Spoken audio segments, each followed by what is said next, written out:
Hey coffee roasters, do you use a data logging software for your coffee roasting like Artisan or Cropster? And if you do you trust the data that you're getting? I ask because I roast on a Giesen W6 and I've been using Cropster on my coffee roaster since pretty much the day that I got it. And come to find out that the bean probe that I've had in my coffee roaster just wasn't giving me data that was reliable enough to produce good tasting coffee. See, what I did was I had a coffee bean probe inside there that was about the size of this pen, which is like 7 millimeters. Well, I ended up modifying my roaster recently and I put in a bean probe that's about this big, the size of the ink inside the pen. It's a 3 millimeter probe. And I have to tell you, the amount of data that I'm getting right now is so much better than what I had before. And it's making my coffee taste so much better. I can actually see that turning point is about 30 seconds before when I used to think that it was. My charge temperature is actually way higher than what I thought it was in the past. And also, first crack management is so much better with being able to avoid flicks and bakes. If you haven't done a modification on your coffee roaster and you're still using 7 millimeter or even bigger, there's probably time to swap it out. This video is going to tell you everything that you need to know about it in a brief synopsis. However, there is an ebook that you can download that will give you all of the parts that I used. It will give you all of the tools that I use, and it'll also give you step-by-step instructions on how to get it done. And at the end of the ebook, there's actually some bean temp probe roast comparisons, which shows the before and after of what it looked like when I had turning point with the old 7 millimeter probe versus turning point with the 3 millimeter probe, as well as some of the first crack management before and afters as well. So if you're interested in getting better data out of your bean probe, utilizing your roasting software to its maximum, and obviously making better coffee, you should probably watch this video till the end and then download the ebook so that you can make the change for yourself. So good luck and thanks for watching. So basically we're going to be taking the thermocouple out. We're going to drill a hole in the faceplate, tap some threads, put in this compression fitting into the faceplate where the new thermocouple will go. Little probe right there. And we're going to be drilling a hole in this thing anyway, so let's pull the old set screw out. The door right here, and these are just held on by a couple of... We'll try out too. All right, and you can see this is all just built up from the coffee roasting. Ready to go. Really good. We'll get in there. That. Give it a second for me.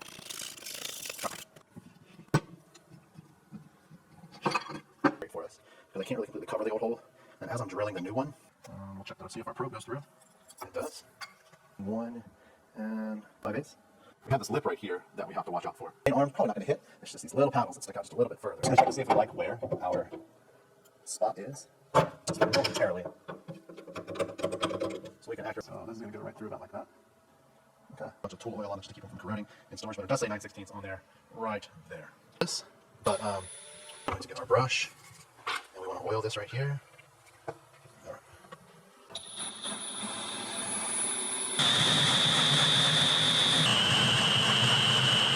So with that said, you don't exactly want to go drilling a hole the exact size of your 3/8 18 national pipe thread. That is the part going to go to about 7 millimeters at its max. This one's going to be perfect, I believe. Nope, it is not. This isn't enough, but this essentially serves the purpose of a tap handle.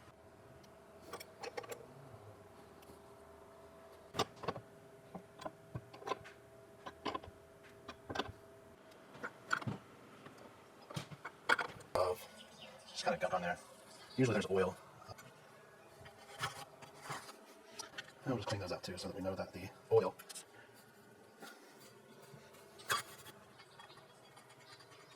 There we go. Clean this thing down here.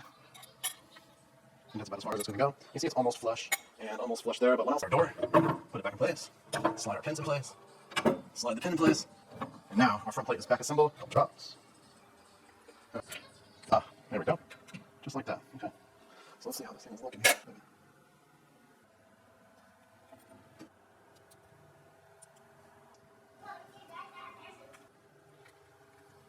Let's see if we can put this thing home. Nice and snug. Here we go. All right, and then I'm going to turn the roaster on, basically with a marker, because this is where I think I can go. Right there. That's where I think I can go. But I'm not going to. Whoa, I had a little bit of a tip. Okay, just finished up the Thermocouple mod, took out the 7mm, and now I have a 3mm. All of the things that you're gonna need are in the comments below. I got everything through Omega and Harbor Freight. You should be able to do this fairly simply with just some hand tools. So if you have any questions, put them in the comments and I'll get back to you, and good luck with your mod as well. I will follow up on this actually, so this is not our salutation final. I'll follow up with you on the differences in Cropster. So I'll probably do a part 1 where it's actually the mechanical swap, and then we'll do a part 2, which is gonna be the digital changeover, right? Does that make sense? Yeah, so now because the physical part of it is over with, now I'm gonna have to go back and do all of the electronic side of it. So Cropster, about to be putting a lot of time in on you. So that's it, good luck.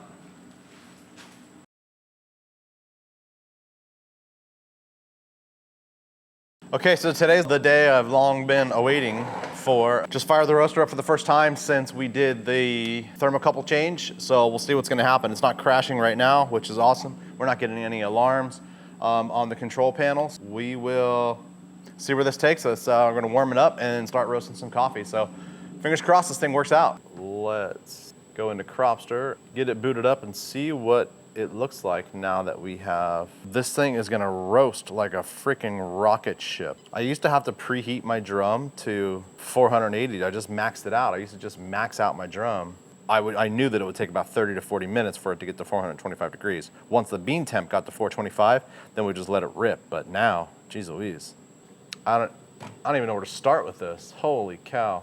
So let's do countdown. So in 16 minutes, the alarm's gonna go off, and then we'll come back and we'll start roasting and see what we got going on. So, okay, so we got the roasters all charged with 12.2 pounds of Papua New Guinea. Usually I charge with 10 pounds on like the lighter roast coffees, but I've always found that on this roaster, if I charge with the actual capacity of the roaster, that I could get a darker roast, because I charge at 12.2 pounds and 10 pounds comes out, just about 10 pounds comes out. And the reason I charge at 12.2 is because I need that extra mass in the roaster to be able to get to the temperatures that I need. It's almost like the roaster, like most roasters, is underpowered at its stated capacity. I know it seems kind of counterintuitive, but if I use 10 pounds charge, then I have to use way too much gas to be able to carry the roast through to just before second crack. So my strategy on this roaster is I do 12.2 pound green for dark roast, and then everything else is 10 pounds, which I think is like 20% less than the stated capacity, so, or 80% of the stated capacity. And that's one of the tricks that comes from the Scott Rayo methods and all that, 20% less, drum speeds, RPMs, blah, blah, blah. Anyway, so I pretty much instituted all of the Scott Rayo techniques for roasting except for the bean probe. And so today is the first day that we are going to be using the new bean probe. So I usually charge at an exhaust temp of 444, which gave me a bean temp of 415. So again, I was never able to actually get what I needed to do. And you're supposed to charge at or near your drop temp. I might have been charging too hot, but I'm not gonna change anything on this first roast. I'm just gonna do everything as it was. So I'm actually gonna bring the ambient temp up to 444 degrees, and we're gonna charge there, which means that I have to set the roaster to 474 degrees, because the roaster will kind of auto do its thing at about 20 degrees less than ambient temp. The roaster basically just turns the gas on and off for me to maintain a certain temperature, and usually you have to have your ambient temperature set point 20 degrees higher than what you actually want your ambient temperature to be, so that the roaster will actually allow you to go up to the full ambient temperature, if that makes any sense. So we're climbing right now. Exhaust climb is 1.3 degrees Fahrenheit per 60 seconds. We want it to go a little bit faster because we're not quite getting there. So let's bump the gas up, because right now it's holding at 20%. So let's bump the gas up to 30% and see if we can do it there. And usually I charge my dark roast at 30%. So the batch-to-batch protocol for dark roast, I usually take it 30% during the B2B, and that just kind of speeds up that recovery, because it used to go, basically, we would drop at 420 degrees-ish, and then it would dip all the way down to 350 degrees after the drop, and then we'll have to come all the way back up. And that time period usually took a pretty long time. So we're pretty much there. So let's go ahead and hit replay. Bean temp is showing 440 degrees. So this is gonna be really interesting. Maybe this is why like we were having some problems with like charring, etc. So we're at 440, it's holding at 440, it dropped the gas to 20. So let's just go ahead and charge and see what happens here. All right, I'm watching the bean temp right now. This is the thing that I'm most worried about is what's happening with the bean temp. All right, so the bean temp has got, it looks like a much more pronounced drop. Let's see when the turn is gonna be. The turn is gonna be a really interesting point in this roast because that is like one of the first indicators of the coffee basically coming from a room temperature and then the coffee starting to come back up to the temperature within the environment that it's in. So right now the coffee is 72 degrees because that's what temperature it is in the shop. As it goes into the drum, which is 430 degrees, it takes a little bit of time for it to turn around. And once it turns around and achieves the temperature within the drum, then you start having your turnaround and it coming back up. All right, and then turnaround is like freaking, 30 seconds earlier. See what our turnaround rate of rise is. I might have to change the account settings again because this is climbing outside of the norms. And I'm gonna show all this on Cropster. Okay, this is interesting. This is interesting. Okay, I should also mention that I don't really want the roaster to go through the old temperature settings because it has no clue what it's doing right now. So I'm turning replay off and I'm just gonna go by the time markers and see where we are regarding bean temperatures at all the different times that were recorded in the past. And I say that because I can't really know where I need to take this thing until I know what it was doing before automatically. So I don't have any automations on this machine except for the gas settings. And that is through Cropster with its Cropster Intelligence software, which is really great. If you don't use Cropster, especially on a Giesen, it's incredible. It just integrates so simply with your system and it makes gas adjustments for you. Once you establish a profile, and you can do that one of two ways, by roasting the coffee, and then you can also make like a profile recipe in Cropster. Don't hold me to that. I'm fairly certain that that's accurate. I've actually never done it, but I did see that option in there. Basically what I'm trying to get at is I want to see where we are before I see where we can go. I need to identify what I was missing before. So I'm just gonna do all of my gas settings at the same time that the gas settings occurred before because the profiles were already dialed. And we will see on this next batch how we can start fixing these profiles as we go through. It's gonna be a work in progress. Basically gonna have to rewrite the whole entire book pretty much from scratch. So there'll be a lot of cupping coming here. So that's what we got. Okay, so my first time setting is coming right now in 2 seconds. And so I'm basically gonna take the gas down to 75, and we're gonna see how fast that translates to a change in the roasting environment, namely on the bean temperature rate of rise. In the past, when I would make a change, it would be a significant amount of time before you would actually see any changes to the drum. I hypothesize that I'm not going to see huge changes mid-roast. I would expect to see more immediate changes more near the end of the roast when we're kind of riding out first crack management. Okay, so one thing here is our batch-to-batch protocol is way faster. So, holy cow, this thing is so fast right now. Okay, so I basically wanted to start that thing at 420 degrees. It just got there like right now. The machine doesn't have any more power than it did before. There's no more gas coming to it. The temperature in here, ambient, is, 68, 72 degrees, somewhere around there. All right, guys, sorry about that. I know we had a major technical malfunction. You're probably pretty bummed out. I know you were on the edge of your seat there, wondering exactly what happened to my graphs. I know, boring. Anyway, so sorry that cut off there. We pretty much got through all the content really that I wanted to talk about. I'm actually sitting here in front of my computer looking at the Cropster roast compare reports, and the data really is quite remarkable.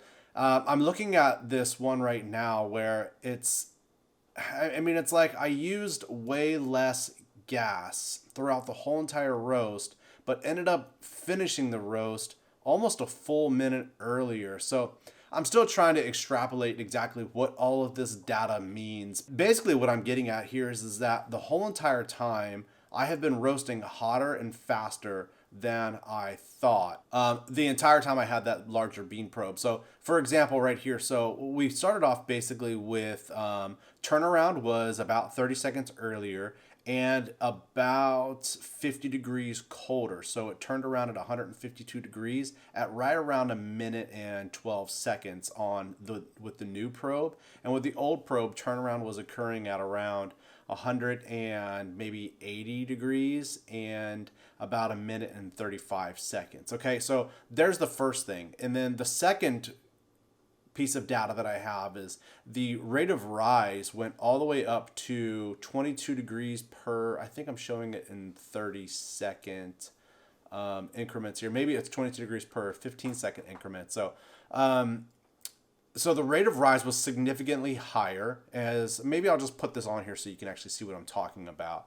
And then also you see at the very end of the roast, actually throughout the entire roast, I used way less gas settings throughout the entire roast and ended up finishing the roast hotter and faster than previous roasts of the exact same coffee, exact same conditions, etc. So really quite remarkable. Again, if you haven't done this modification to your roaster yet, then I highly encourage you to do it. You're going to be astounded by just basically seeing how untrue your data has been. Come on, dude. I mean, come on. You trip. All right, that's it. That's all I got for you. She's had enough. So thanks for watching.